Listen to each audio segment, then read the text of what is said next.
quick guide on how to attach a standard sporting rifle to the side of a Tatonka bison. This is my 5510. The three attachment points are 2 side straps here and here, and the third one is the rear flap G-hook strap. So, like so. I like to lay mine with the bipod facing in, scope facing out that way.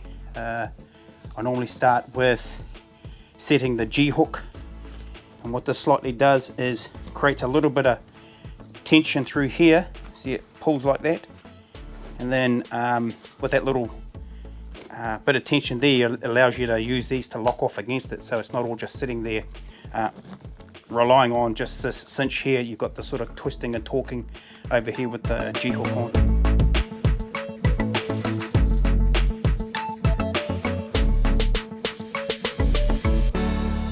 And that's how you secure it, like that, like so. If people get worried about the straps making contact with the scope, high quality scopes, this won't affect them. So that's it, how to attach a standard sports rifle to the side of a Tatonka bison.